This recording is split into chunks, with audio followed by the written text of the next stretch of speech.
Alex Gameworks here at SGC 2015, and can you tell me your name and what we're standing in front of right now? I'm Winners with One. I'm from Hell Legit Games. We're here in Texas at SGC. It is hot. I'm sweating. They've got the air conditioner on full blast, but the humanity is oppressive. And we're here showing hashtag Wrecked from Hell Legit Games. It's the hot new arena shooter that everybody's talking about, man. All right, so first off, I have to know about the title. Is there a specific inspiration, or did you just think it was funny? Like, that's definitely the part that definitely jumped out at me right from the get-go. It's funny, man. Everybody either says that is the best name I've ever heard, or that is the worst name I've ever heard. So I think as far as being memorable, I think it's doing its job for better or worse. Yeah, and it's a built-in Twitter viral campaign right there too.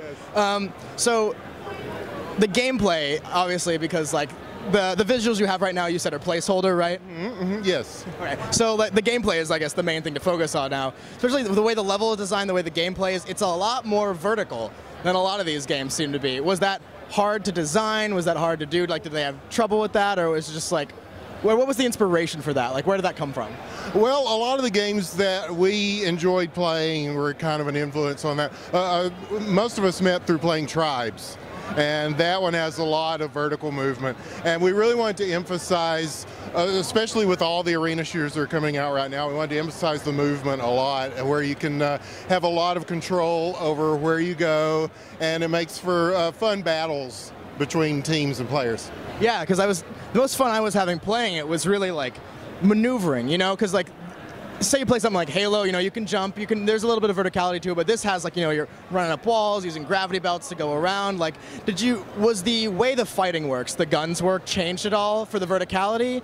Like, was that part of the design, or was it just still like the Quake things, just with the extra context of going up and down?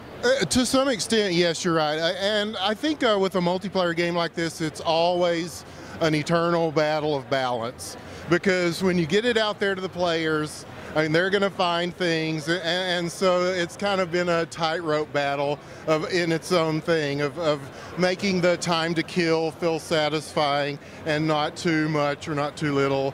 And yeah, part of that, it does have to do with the movement, and yeah, trying to make the weapons fit in and make sense with that, because really the movement is the major focus of what we've coded so far. It seemed very easy to get into as well. Like, I noticed, like, playing it, like, I pretty much got it.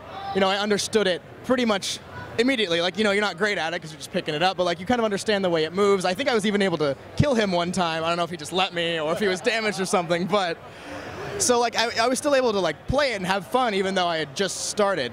Was there any design that went into like the specific, like the way you can get into it easily that's not complicated, or was that just a way that it naturally occurred, or how did that work out? I must say it's very gratifying to hear you say that, because what we wanted to do is the ideal is easy to learn but difficult to master. You know, it's a cliche, but it's true. You know, you want to make something where it's kind of apparent that what you do and how you do it, but there's a skill curve, because we have a competitive scene already, and we got Pro Player Death Trap over here behind us showing off the moves.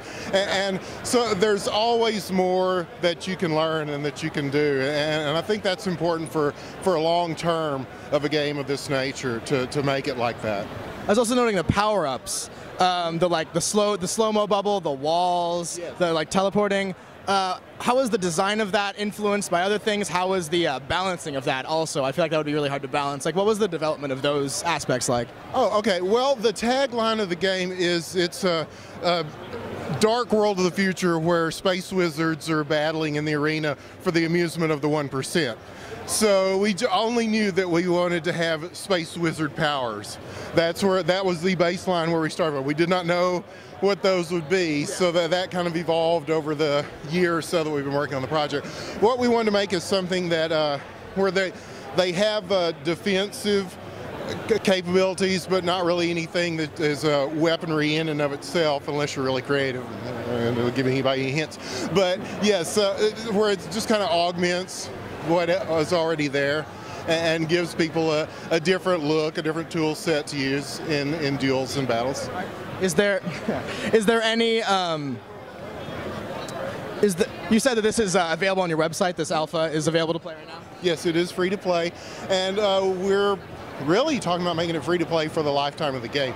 Since it's a multiplayer only game, and there are so many choices on the market right now, man, to build a player base, I think it's a good way to go, is just to make it free, because you know, you can play anything right now, right? So why play our game, right? So making it free is a part of that. We're going to put it on Steam Greenlight next month, which is August, and hopefully we'll get something going there. We'd like to have Steam Workshop integrated, because we really want to support mods and mapping from the community, and we are going to do that regardless, but it's a lot easier to do that through Steam. Is there a specific timeline for when it's going to come out, or is it just like when it's done? Like, what's the timeline for that looking like? We've always said when it's done, but where we're at right now, I think that we're looking at around the end of the year with the content that we've got. We've got to put back some modes, some game modes, more team-based modes, because people like to play with their friends. There's also a definite wireframe aesthetic to it. And you said that's a placeholder. Is there any direction you're going to take it from that, or you're going to keep it around that sort of like sci-fi future look? Like, what's the future direction of the visuals going to look like?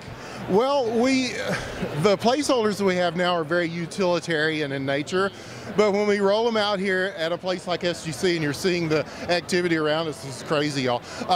People say, well, I just like the look of the game. And when we talk to the competitive players, they want everything as starked out as possible so that they can identify friend and foe and see things. And so there are a lot of people that are like, I don't see why you shouldn't just leave it like that. So we may kind of iterate on that and go in that direction, because it seems like something that the community per se is kind of down with. So why not?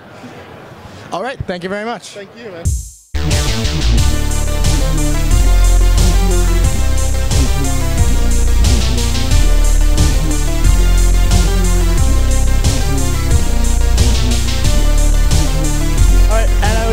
I played the game a little bit, and looking at it, it has a very like kind of limbo feel. Importantly different. Take, for example, the scene with Nathan Prescott, the douchey rich kid character who almost kills someone